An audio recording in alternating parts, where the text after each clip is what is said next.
ठीक है, हम पढ़ रहे हैं कौन सी पेटी? उपोषण पेटी।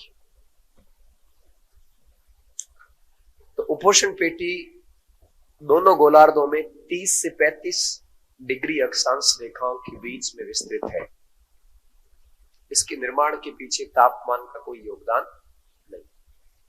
इसके निर्माण में दो चीजों का योगदान है।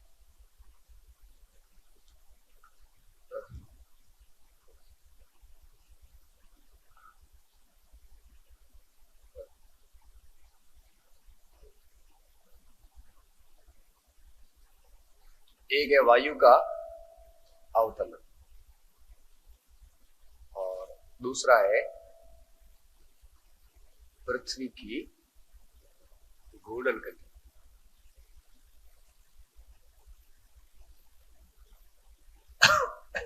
ठीक है, तो ये दो कारण है मैंने इसके।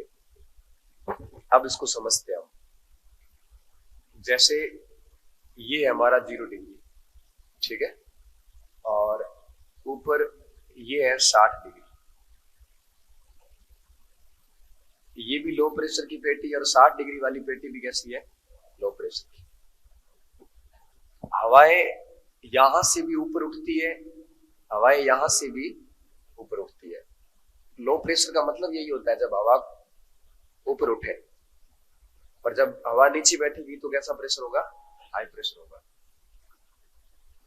अब 0 डिग्री और 60 डिग्री से उठी हुई हवाएं, वायु जो पवने आपके 0 डिग्री और 60 डिग्री से ऊपर उठती है, वो पवने वायुमंडल में जाएगी, ठंडी होगी, और पृथ्वी की घूर्णन गति के कारण उनका डायरेक्शन चेंज होगा, दिशा बदलेगी। अगर पृथ्वी घूर्णन नहीं करती तो हो सकता है वो पवने वापस वहीं बैठती आके ठंडी होके।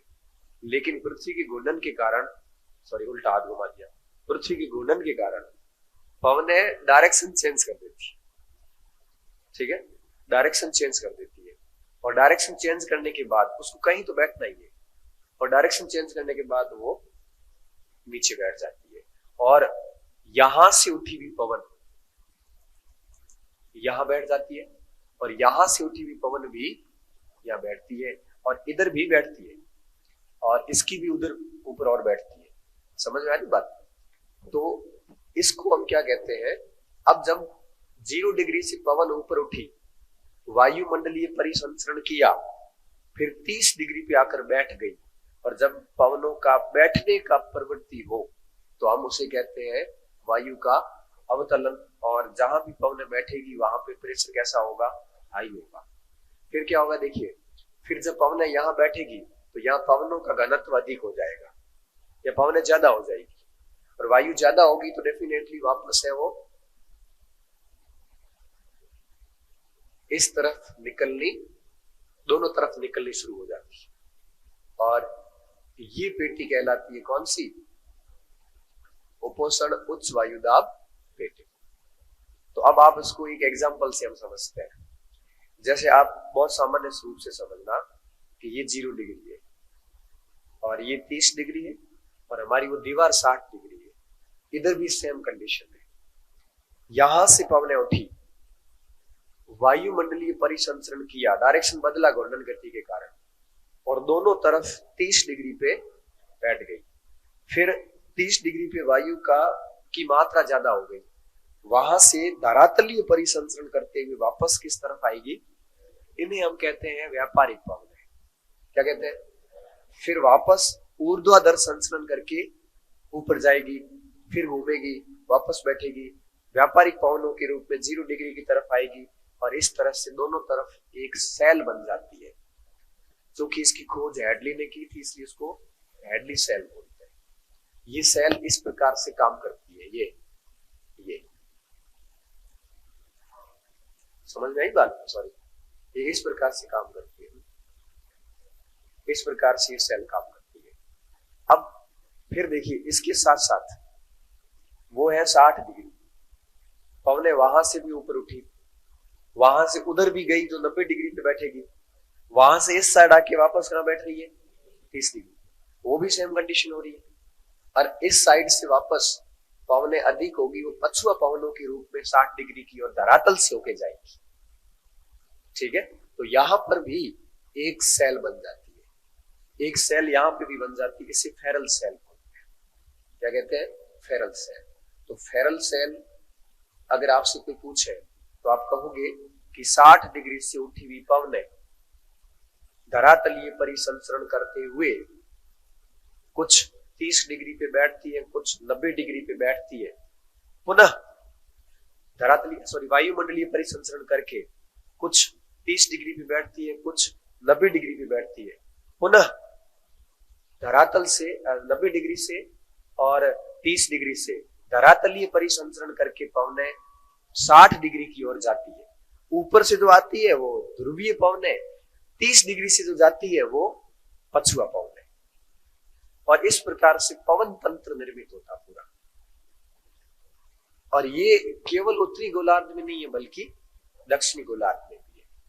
तो इस पेटी के निर्माण के पीछे हैडली कोशिका और फेरल कोशिका का कारण है।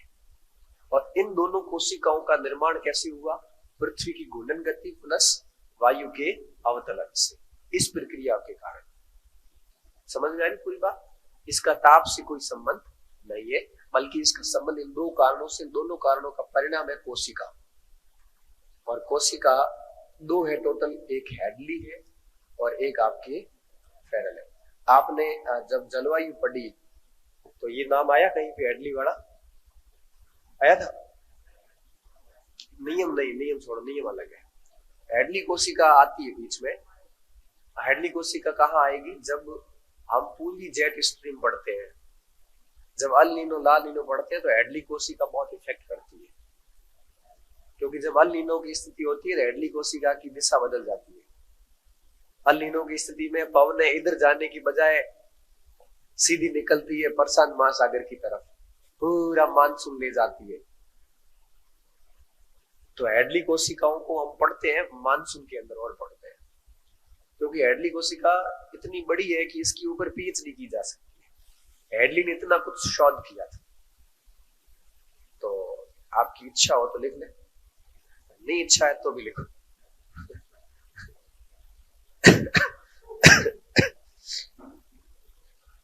आपको रुको, चित्र बनाना पड़ेगा। और मारा हुआ है चित्र दिख रहा जो है हमारे साथ। अब इसको आप ऐसे बनाना, मैं एक बार फिर बता रहा हूं आपको, इस मैप से बता देता हूं। ये है 30 डिग्री वाली पेटी, ये है हमारी, और ऊपर वाली पेटी, और उससे ऊपर 90 डिग्री। ठीक है, हवाएं कहां उठी? 0 डिग्री से और 60 डिग्री से उठी। अब आप देखो यहां से, ये रेड पेन में जो मार्क है, यहां से हवा ऊपर उठी है ये। उसके बाद में वायुमंडलीय परिसंचरण करते हुए वापस बैठी है हॉर्स लैटिट्यूड पे 30 डिग्री पे, और फिर वापस देखिए व्यापारिक पवनों के रूप में पुनः आई है 0 डिग्री के ऊपर, फिर ऊपर उठी। ये पूरा चक्र बन गया, और ये कैसा कैसा चक्र ऊपर भी बन गया। पछुआ पवनों के रूप में गई, फेरल सेल में घूमते हुए वापस आके यहां बैठ गई। ठीक है, अब आप लिखिए इसको, तो लिख लो पढ़े, और कोई ऑप्शन करो। जूम करूं? जूम वाला काम है तो आज, ठीक है? और जूम करूं?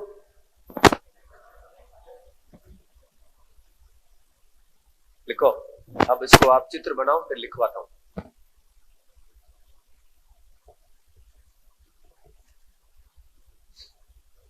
दिखे कौन? लारे दादी देखे, चश्मा वश्मा लगाओ।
और सब ठीक है? चित्र बनाया?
हो गया?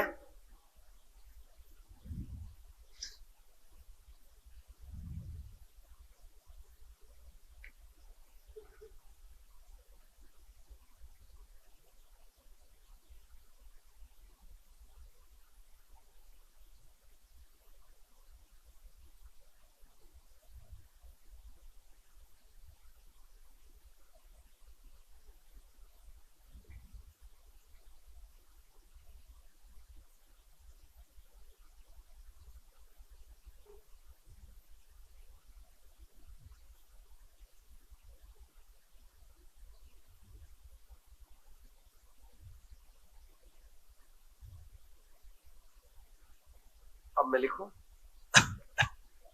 हाँ? क्या?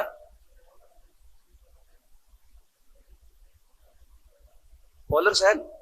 वो फेरल सेल का ऊपर वाली को पोलर बोलते हैं। हमने कहा ना कि हैडली सेल में ये एक और दो तो दोनों है, फेरल में ये एक ही है। ऊपर वाले की फेरल ने खोज नहीं की। फेरल ने केवल इतना ही कहा था कि ये पवन है यहां से ऊपर उठती है और यहां बैठती है। बाद में पता चला कि ये पवन है ऊपर भी बैठती है, तो उसने हमें पोलर सेल कहते हैं। मैं लिखवा रहा हूं, शुरू करें? हाँ अब लिखो।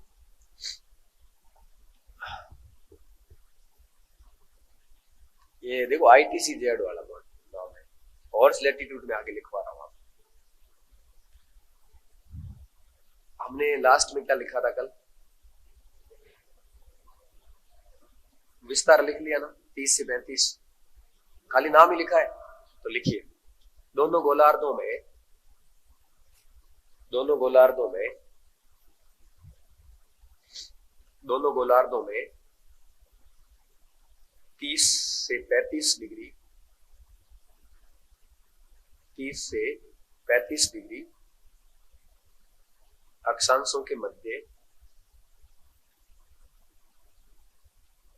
स्थित उच्च वायुदाब पेटी को 30 से 35 डिग्री अक्षांशों के मध्य स्थित उच्च वायुदाब पेटी को उपोषण पेटी कहा जाता है। उपोषण पेटी कहा जाता है।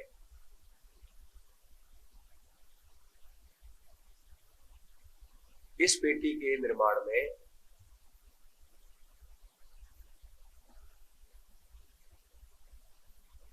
इस पेटी के निर्माण में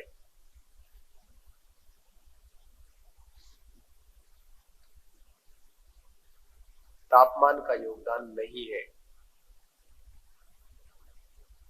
बल्कि उसके स्थान पर इस पेटी के निर्माण में तापमान का योगदान नहीं है, बल्कि पृथ्वी की घूर्णन गति तथा पृथ्वी की घूर्णन गति तथा वायु के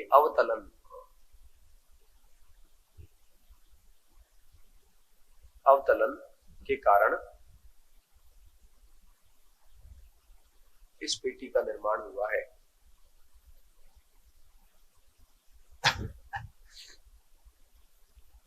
ठीक है। इस पेटी की उत्पत्ति के निम्न कारण है। इस पेटी की उत्पत्ति के निम्न कारण है। पहला लिखिए हैडली कोशिका। हैडली कोशिका,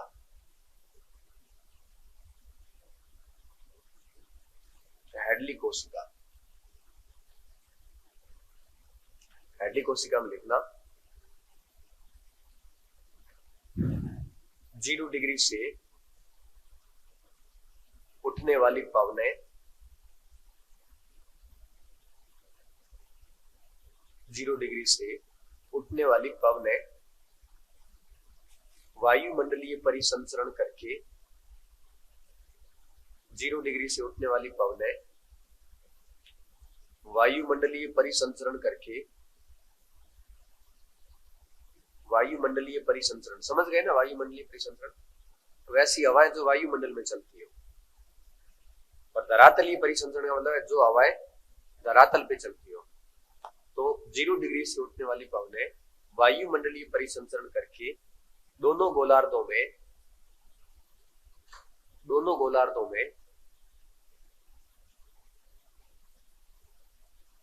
30 से 35 डिग्री अक्षांशों के मध्य अवतलन करती है या बैठ जाती है या बैठने की प्रवृत्ति रखती है, दोनों गोलार्धों में 30 से 35 डिग्री के मध्य बैठने की प्रवृत्ति रखती है। देखो ये बात दोनों गोलार्धों में लागू है, केवल उत्तरी गोलार्ध में नहीं है। ये यहाँ पे भी है, यहाँ पे भी है। देखो हैडली कोशिका यहाँ पे भी है, यहाँ पे भी है। दोनों गोलार्धों में बैठने की प्रवृत्ति रखती है। इस कारण उपोष्ण क्षेत्र में उच्च वायुदाब निर्मित हो जाता है। उच्च वायुदाब निर्मित हो जाता है। उपोष्ण क्षेत्रों में उच्च वायुदाब निर्मित हो जाता है। ठीक है, उच्च वायुदाब निर्मित हो जाता है। तत्पश्चात ये पवनें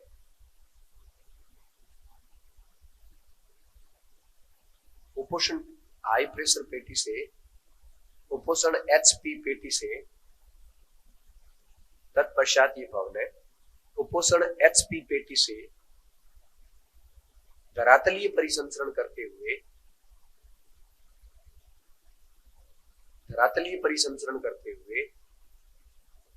व्यापारिक पवनों के रूप में, धरातलीय परिसंचरण करते हुए व्यापारिक पवनों के रूप में, पवनों में बात आपको और अच्छे से समझ में आएगी। व्यापारिक पवनों के रूप में पुनः 0 डिग्री की ओर जाती है।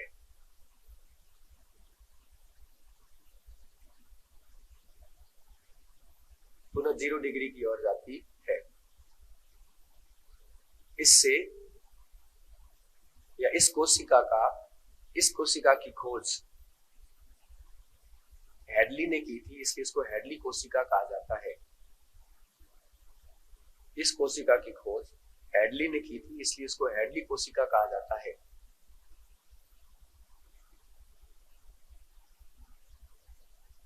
हैडली कोशिका कहा जाता है।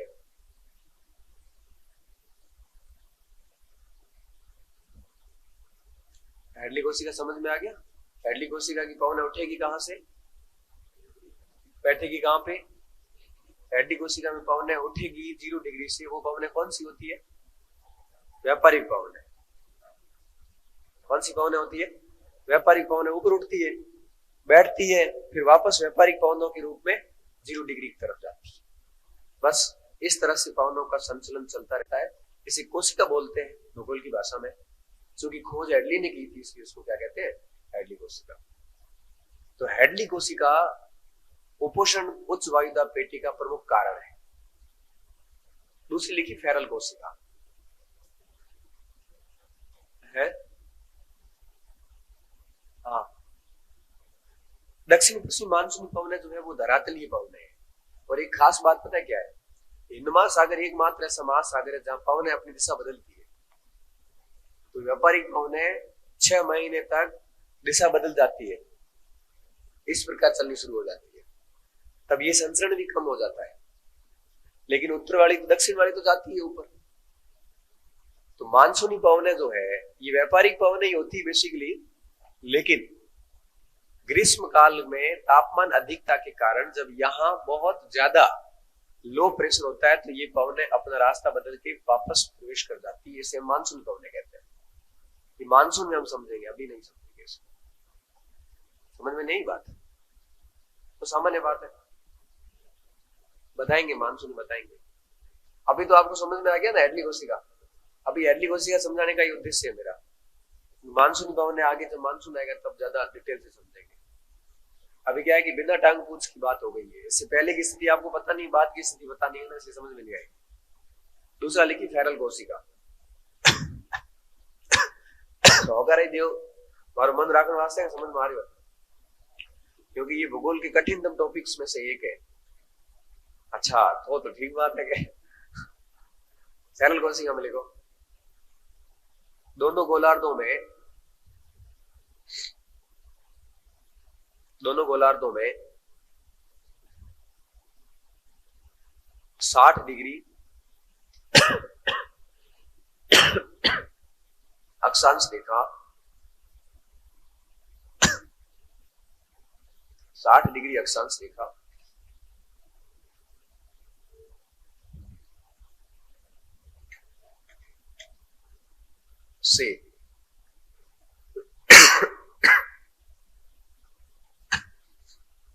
से पवनें ऊपर उठती है,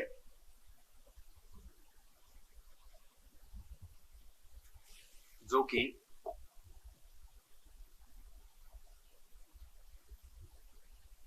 वायुमंडलीय परिसंचरण करके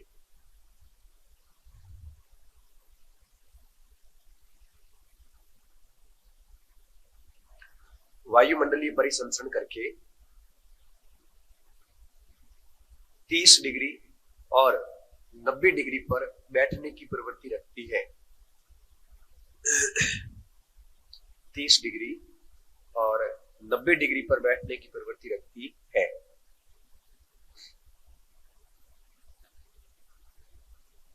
ठीक है भाई, देखो ऐसा है कि 60 डिग्री, जैसे मान लो ये 60 डिग्री है, यहां से पवन उठेगी तो जाएगी तो दोनों तरफ, एक तरफ 30 डिग्री है, एक तरफ कौन सा है 90 डिग्री, और जहां दोनों तरफ बैठ रही है ना वहां दोनों प्रेशर कैसा है, हाई प्रेशर है,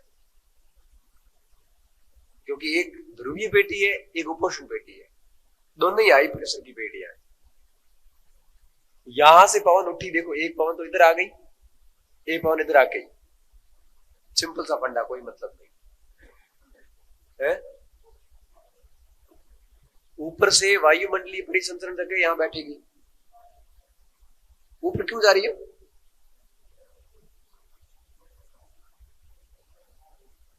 बनने का कारण, तो जोर से बोलना, पर ऊपर उठने का कारण, पवन है ऊपर उठने का कारण पूछ रहे, मैं बता देता हूं कि ध्रुवीय पवन है और पछुआ पवन जब आपस में टकराती है तो पवन ऊपर चलती है, वो मैं आगे समझाऊंगा।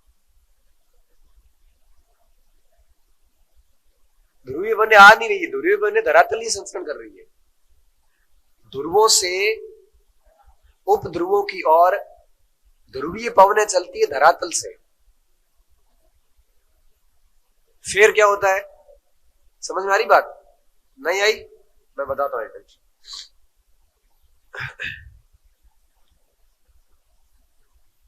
देखिए ऐसा है, ये 60 डिग्री और ये 90 डिग्री, ठीक है। अब ऐसे चलती है ध्रुवीय पवनें, धरातल से चलती है, और ये पवनें ऊपर उठती है वापस, आधी इधर आती है आधी ऊपर जाती है, ये आपके वापस बैठती है कहां पे, 90 डिग्री पे, और 90 डिग्री से वापस धरातलीय परिसंचरण करके कहां आती है, 60 डिग्री पे। समझ में आ रही बात। अच्छा, जो इधर से उठी और यहां आके बैठी, ये कहां बैठी है, 30 डिग्री पे। ये थोड़ा मैप पे मत जाना, ये बन गया है। यहां से जो बैठी वही पवनें धरातल से वापस इधर जाएगी पछुआ पवनों के रूप में, और नीचे जाएगी आपके व्यापारिक पवनों के रूप में। ठीक है, तो अब इसको यहां पे मान लेते हैं 0 डिग्री, यहां से पवन उठ के यहां बैठ जाएगी, इसे हम कहेंगे हेडली कोशिका, इसे कहेंगे, और इसे कहते हैं ध्रुवीय कोशिका, क्योंकि फेरल ने केवल यही बताई थी, ये नहीं बताया, इसकी खोज बाद में हुई, इसलिए इसको फिर ध्रुवीय कोशिका अलग से नाम दिया गया। ठीक है, अब कोई दिक्कत नहीं। इससे क्या हुआ, 3 पवनें बन गई, एक व्यापारिक पवने बनी, एक कौन सी बनी, और एक कौन सी बनी, और ये 3 पवने ही स्थायी पवने हैं। स्थायी पवने कितनी है, 3, व्यापारिक, पछुआ और ऊपर भी नीचे भी। तो ये तीनों धरातल से संचरण करके ऊपर जाके नीचे बैठती, ऐसे चलती। बस जब भी ऐसा सवाल आए परीक्षा में, ऐसा मॉडल बना के फिर उत्तर निकालना, कभी गलत नहीं होगा। ठीक है, अब फेरल कोशिका हम वापस लिखिए। बैठने की प्रवृत्ति रखती है, लिख लिया, बैठने की प्रवृत्ति रखती है, इसके कारण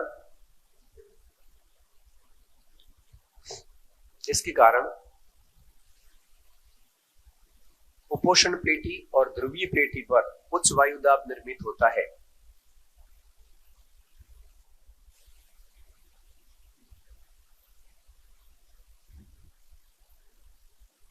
उपोषण पेटी और ध्रुवीय पेटी पर उच्च वायु दाब निर्मित होता है।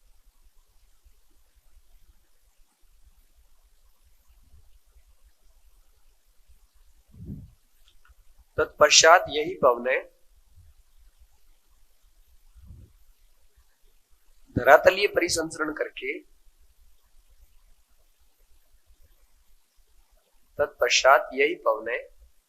धरातलीय परिसंचरण करके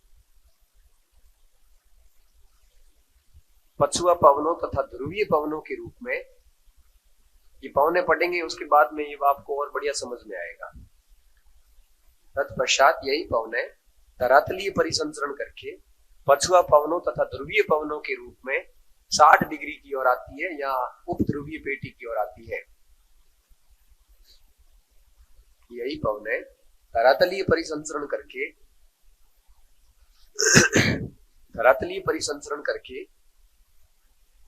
पछुआ और ध्रुवीय पवनों के रूप में उपध्रुवीय पेटी की ओर आती है।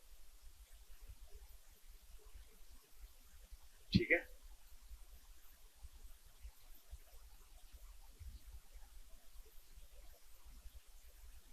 आगे लिखो, बोलो थोड़ा लिखो, आगे लिखना, इसी में लिखना। इस प्रकार उपोषण पेटी और उपध्रुवीय पेटी के मध्य एक कोशिका का निर्माण होता है, इसे फेरल कोशिका कहा जाता है। इस प्रकार उपोषण पेटी तथा उपध्रुवीय पेटी के मध्य एक कोशिका का निर्माण होता है, जिसे फेरल कोशिका कहा जाता है। फेरल कोशिका कहा जाता है।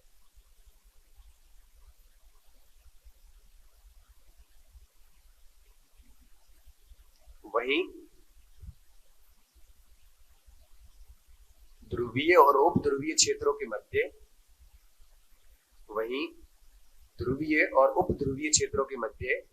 निर्मित रहने वाली कोशिका को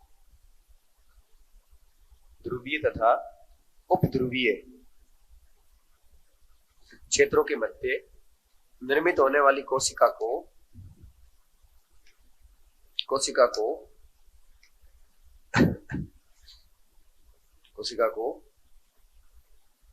ध्रुवीय कोशिका कहा जाता है। ध्रुवीय कोशिका कहा जाता है। ठीक है,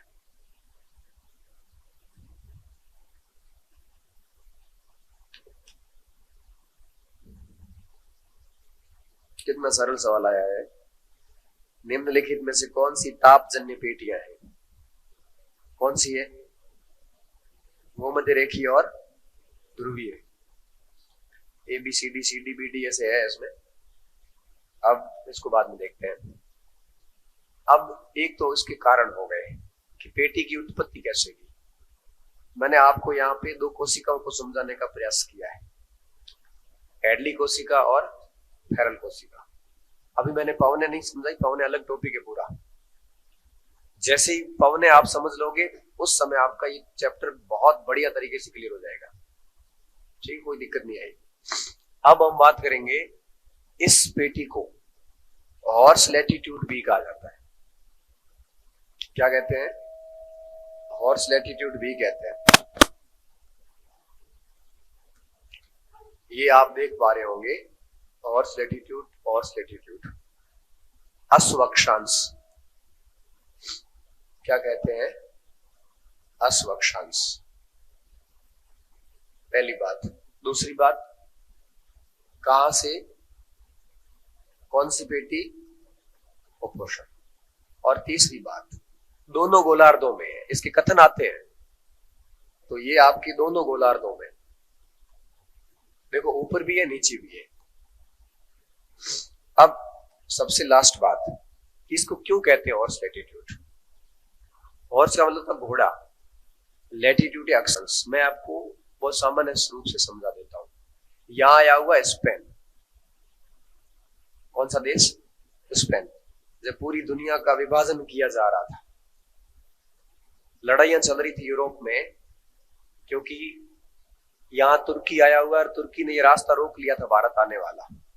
मसाले वगैरह जो सप्लाई होते थे यूरोप में वो सब बंद हो गए थे। तो यूरोप में एक मांग चली कि समुद्री रास्ते से यहां तक पहुंचा जाए। और इस लड़ाई के अंदर स्पेन और पुर्तगाल की बैठक हुई रोम के कैथेड्रल चर्च के अंदर, क्योंकि चर्च पोप उस समय मैन मुखिया था। चर्च ने क्या किया? इस दुनिया को दो भागों में बांट दिया। उसने कहा कि जो ये पूर्व की दुनिया है, यहां काम करेगा पुर्तगाल, और इस पश्चिम की दुनिया में कौन जाएगा? स्पेन।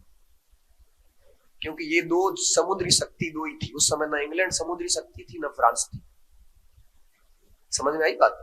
तो पोप ने क्या किया? पूरी दुनिया को दो भागों में बांट दिया। स्पेन इसको कहा कि आप इधर जाओगे, पुर्तगालियों का आप इधर जाओगे, आपस में कोई लड़ाई झगड़ा नहीं। फिर आप देखोगे पुर्तगाल से वास्को डी गामा हो, चाहे अल्मोड़ा हो, चाहे सारे सारे इस रास्ते से भारत आए। स्पेनिश कोई नहीं आया। भारत, हॉलैंड, सॉरी ये इंडोनेशिया, सिंगापुर, अफ्रीका, इन सारों पर पुर्तगालियों का कब्जा रहा। भारत में भी पहली कंपनी कौन सी आई? पुर्तगाल आई। और इधर पूरे इस इलाके में स्पेन का कब्जा रहा। आज भी यहां की राज्य की भाषा स्पेनिश है। ब्राजील की राज्य की भाषा है स्पेनिश। क्यों? 400 सालों तक, 500 सालों तक स्पेन ने यहां राज किया है। अब स्पेनिश लोग जो है वो इस साइड में थे सारे, पुर्तगाली इस साइड में थे। फिर जब इन दोनों का व्यापार मजेदार हो रहा था ना, तब इंग्लैंड वालों को मिर्ची लगी, ए क्यों घुमावे। तब इन्होंने ईस्ट इंडिया कंपनी बनाई और भारत भेजी। तो हॉलैंड वाले भेजी कि मैं भेज Dutch East India Company, warring on the India. तो फ्रांस वालों ने लागू के ए भेजे तो वही भेजा, एक बड़े आई Francis the India East India Company. Denmark वाला का हैंग मजू ले रहा तो मैं ही जाऊं, डेनिश ईस्ट इंडिया कंपनी।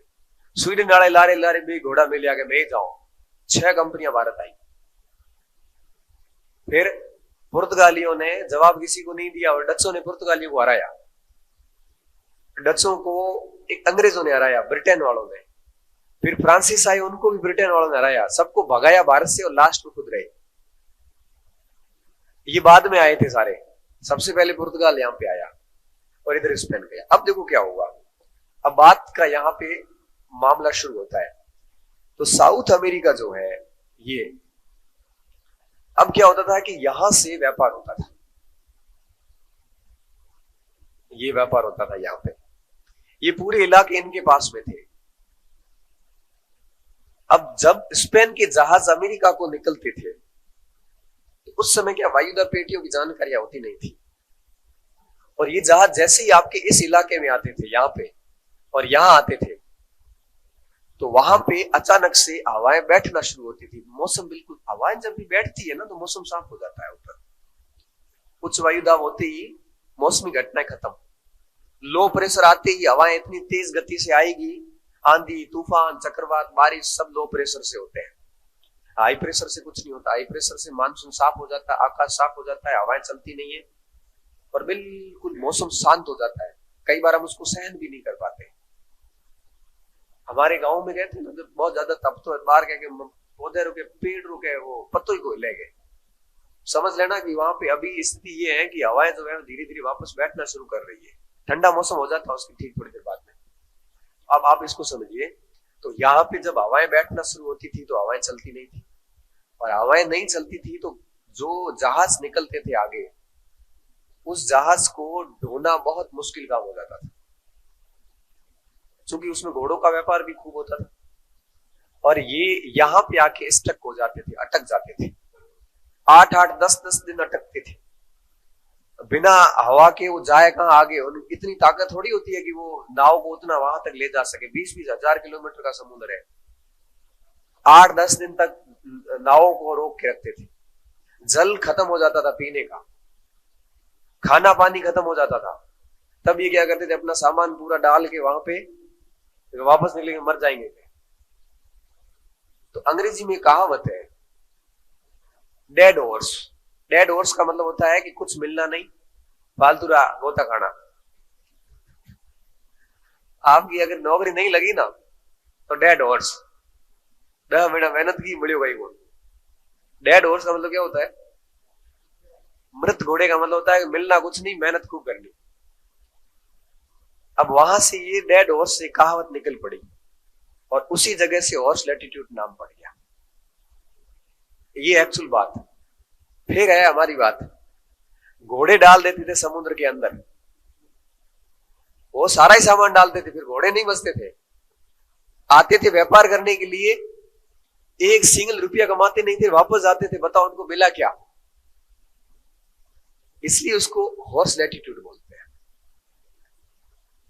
पहली थियरी मैंने बताई आपको, जो मान्य थियरी है। दूसरी थियरी ये बताई जाती है कि उनके सामान जो थे वो इस जगह पे वो समुद्रों में डाल देते थे, जिसमें घोड़े मुख्य रूप से होता। अब आप सोचिए, हर नाव में घोड़े होते थे? नहीं। दूसरी बात, घोड़े अगर इनको पता है कि यहां अटकने वाले हैं तो घोड़ा ले जावे क्यों? सीधी सी बात है ना, हमें पता है कि वहां अटकेंगे। इसलिए घोड़ों को डालने का कारण एकमात्र कारण नहीं है। इस वजह से क्या होता था, इस पूरे लैटिट्यूड को नाम क्या दिया, हॉर्स लैटिट्यूड, जो कि दोनों गोलार्धों में है। अपने याद करने के उद्देश्य से आप लिख लेना, घोड़ों को समुद्र में डाला जाता था। अच्छा, इसका संबंध भारत से नहीं है, इसका संबंध प्रशांत महासागर से भी नहीं है। इसका संबंध सिर्फ और सिर्फ कहां से था, अटलांटिक महासागर से, स्पेन और अमेरिका के व्यापार के बीच में। कई लेखकों ने यह बताया कि भारत से अरब जो घोड़े अरब से भारत आते थे, जबकि वो इस पेटी में है ही नहीं कहीं। आप देखो 30 डिग्री कहां है, समुद्र से है, अरब सागर में है क्या? तो भारत से जो अरब से भारत घोड़ा जाता था वो 15 डिग्री पे निकलता था, उसको 30 डिग्री से क्या लेना देना। दूसरी बात, इधर से तो होके आएगा नहीं। तो इस जगह का मतलब क्या था, भारत हिंद महासागर के ऊपर बात लागू करना गलत है। अमन भाई बात को आ रही है? गलतियां खूब हुई है। अच्छा, तीसरी बात, इन क्षेत्रों में भी लागू नहीं किया जाता। क्यों? क्योंकि यहां घोड़ों का व्यापार नहीं होता था और स्पेन की बस्तियां यहां थी नहीं। मैगलन को मार दिया था, एक मैगलन निकला था, आपको पता हो तो?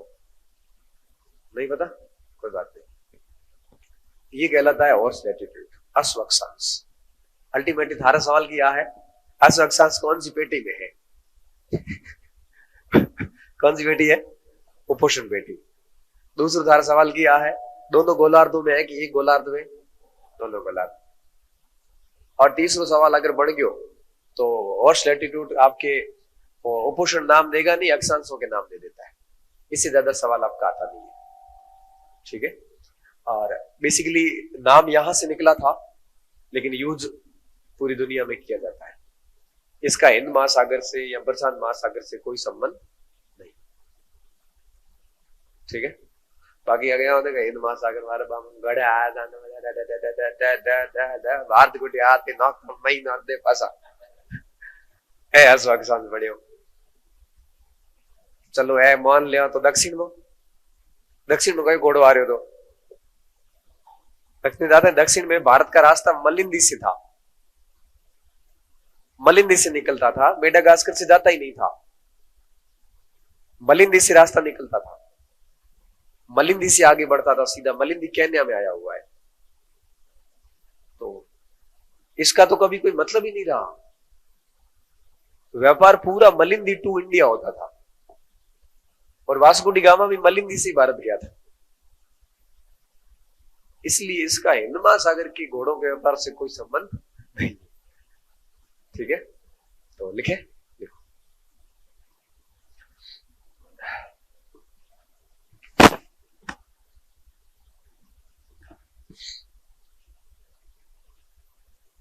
तीस से 35 डिग्री इस पेटी को, कारण लिख लिए, नीचे लिख लो, इस पेटी को अश्वक्षांश पेटी भी कहा जाता है।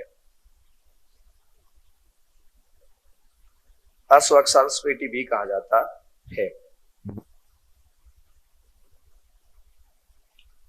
जो कि दोनों गोलार्धों में अवस्थित है, जो कि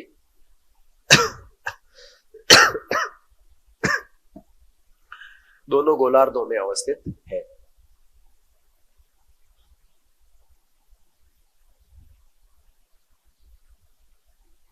ठीक है, सामान्य लिख लो थोड़ा सा।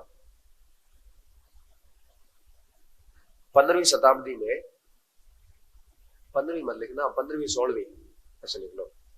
15वीं 16वीं शताब्दी में, 15वीं में क्या बेसिकली पूरी खोज हुई नहीं थी, तो 15वीं 16वीं शताब्दी में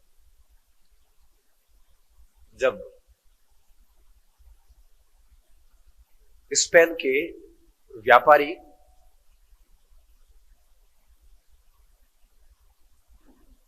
लैटिन अमेरिका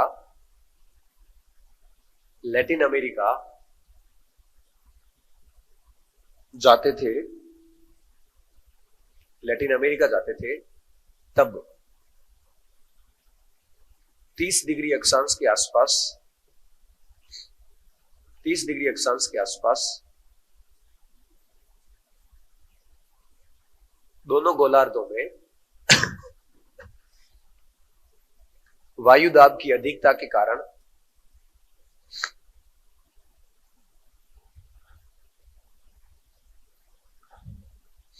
भारी नावों को वायु दाब की अधिकता के कारण भारी नावों को, बोट, भारी नावों को आगे ले जाने में नाकाम रहते थे।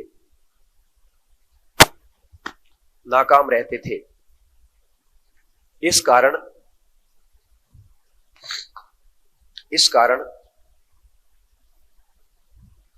ये अपनी सामग्री या अपना सामान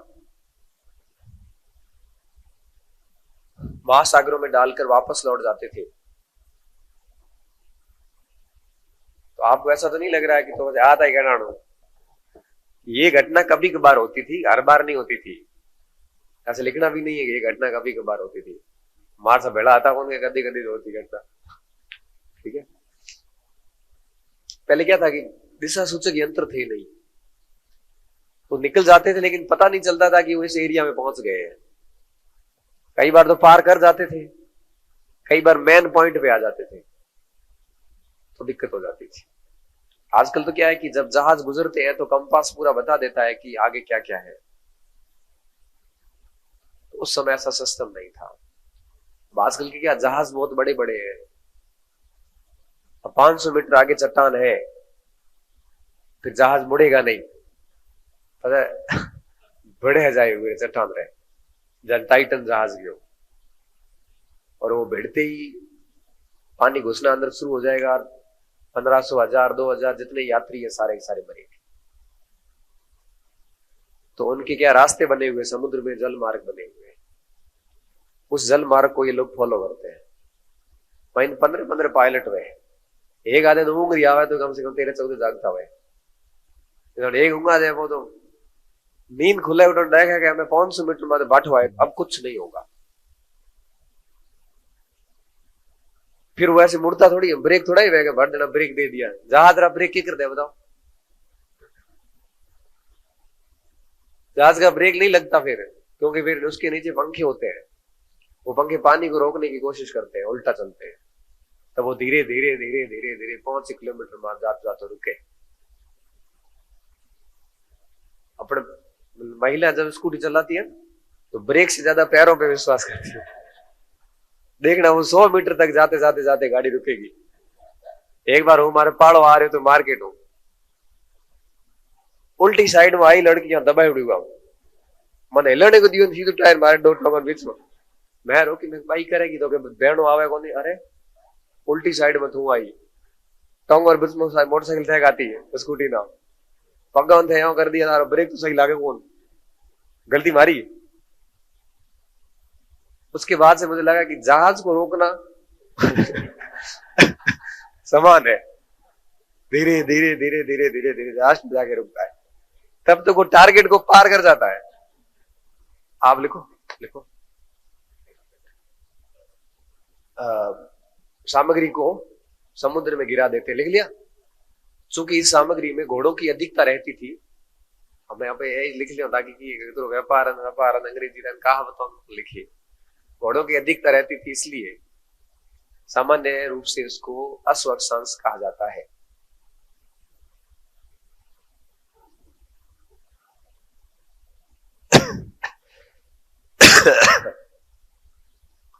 अश्वक्षांश कहा जाता है। ठीक है, और अब लास्ट पेटी लिखिए, उपध्रुवीय पेटी।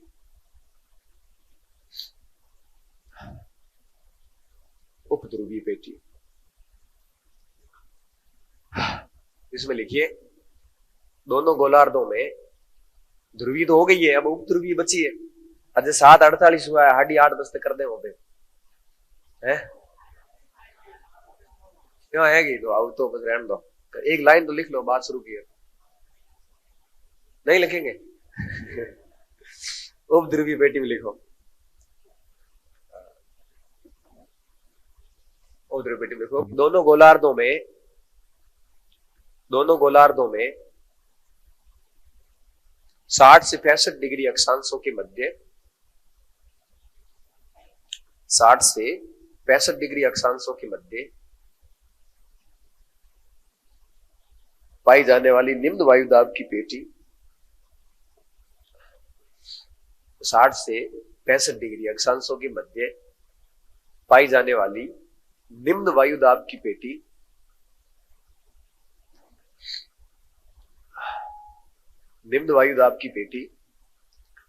उपध्रुवीय पेटी कहलाती है।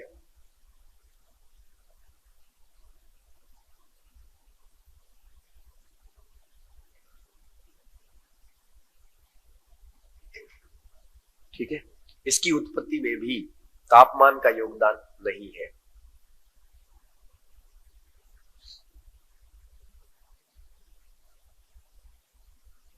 ठीक है, इसकी उत्पत्ति में भी तापमान का योगदान नहीं है। कल अपनी पेटियां पूरी हो जाएगी आराम।